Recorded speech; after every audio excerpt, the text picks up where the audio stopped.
Steve Mignoni here at High Octane Classics in Auburn, Massachusetts with another High Octane Walkaround. 1966 Chevy Malibu SS396.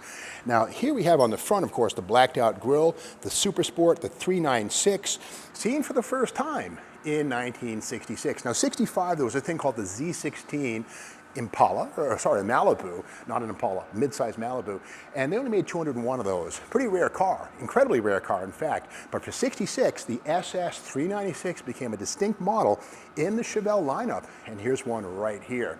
Now the way you can tell an SS396 from a regular Malibu or Chevelle is the grille is going to be blacked out, the mighty SS396 logo in the front, and of course on the front fenders, the brag tags, 396 Turbojet. And again, the 396 is a big block, a member of the Chevy 396, 427, 454 engine family, which arrived in 1965. Great engines. It is a big block. It's physically larger than a 350 or a 327 or a 283 small block, but it makes more power, more torque. And a great thing too about the SS package, these lower moldings right here were standard equipment. The idea being that it kind of gave the car a lower, longer vibe, the horizontal grading in that. And of course, the SS package was only available in Malibu land in 2 doors as a convertible or a hardtop. There were no 4-door Super Sport Malibus. There were no wagons at this point in time. And here on the rear quarter panel, Super Sport, rendered in all chrome letters. And this would change over the years and evolve, white letters, etc. But here we have it, 1966. And most importantly, if you're in a Roadrunner or a GTO or a 442 coming up on the back of one of these things, the tail was blacked out right here. And the SS396 logo, once again, would warn any would-be challenger that there's a big block under the hood, and we'll get to that in a second. But at the other end of the car, here is the trunk, and again, being a mid-sized family car, plenty of room for a week's worth of groceries, a week-long trip, 5 suitcases, something like that fit in here, no problem at all. The spare tire would go over here. It's not here now, but that's okay. Plenty of room for the spare tire and your cargo. But of course, this is the back of the SS396. The big stuff is what's on the other end. Let's check it out.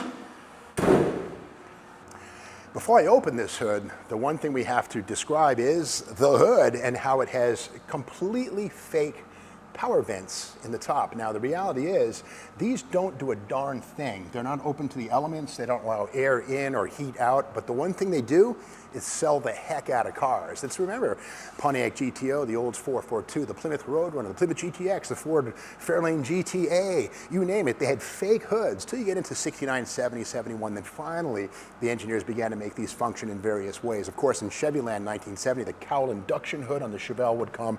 But this here, totally bogus, but it sold the heck out of cars. I like it. Okay, let's pop that hood. Yeah, and this is it, man. There's 3 different potencies of 396 engine. This one here is the top dog, 375 horsepower. This is called the L78. There was a 325 horsepower job, a 350 horse job, and then this, the big one, 375. Now the beauty of the 375 horse L78 is the aluminum intake manifold. It's a high-rise design. The other 2 396s had low-rise cast iron manifolds, smaller ports, smaller valves. Also a Holley 4-barrel carburetor on these, 4-bolt main block, higher compression ratio, 11:1 versus 10:1 on the lower motors. And this is a built-for-business car. This one has a manual brake setup right here, and power was an option, but this was basically like going to the gym. And without the power brake booster, there's no worry about that solid lifter camshaft not having enough vacuum to run the booster. So again, this is the big dog. This is the hot 375 horsepower version of the 396. And I would say that if you had 10 396 Chevelles lined up from 1966, maybe 1.5 would be this engine. The vast majority with a hydraulic lifter, milder version. So this is the big dog right here. You could take on just about any GTO. The only thing you might want to stay away from with this would be like a Hemi Mopar. Otherwise, fair game. Let's look inside. All right, good to see a 4-speed manual transmission. Believe it or not, 3-speed manual was the base transmission in the SS Chevelle 396. No joke. You paid another $184 for the Muncie 4-speed, which we have right here, but it's a money well spent. Another detail for 66 was this thing here. It's called the knee knocker tachometer. That's a factory item right there. Why'd they call it the knee knocker? Well, figure it out. Your knee is going to bump that at least once over the course of a week's worth of driving, but that's what they were, and it's fine by me. It's factory stuff, and if I work for General Motors, it's good enough for me. Now, the bucket seats and console in this here are not standard issue. You got to remember, in 66, you could also get an Impala Super Sport full-size car. Part of the Impala SS was buckets and a console. But when you get to the mid-size Malibu Chevelle, you paid extra in the SS396 for buckets and a center console. Base seating in this thing would have been a bench, believe it or not, with a non-console 4-speed or that 3-speed either on the column or on the floor. I can only imagine the sound of that 4-speed Muncie and the solid lifter 396 cruising down Van Nuys Boulevard or the connecting highway, whatever it might be, in search of a GTO to gobble up. And if you like the looks of this engine, you'll love the sound of it. Stick around to the end of this video to hear this solid lifter L78 375 horse 396 fire up. It's a beautiful thing. But before we close out, we want to point out one thing: the base wheel and tire combination on the SS396 right here.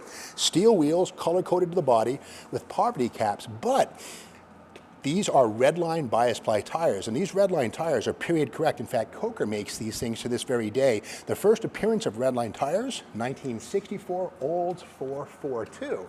But in 66, the cat's meow, the cat's tail, whatever you want to call it, was redline tires on your GTO or your SS396, where they were standard equipment. You get them right from the factory. So that's the beauty, the SS396. The logo here tells the guy in the car next to you there's a 396, but which one of those three is under the hood? Well, in this case, the best of the bunch, the L78. To learn more about this car, check it out on the High Octane Classics website.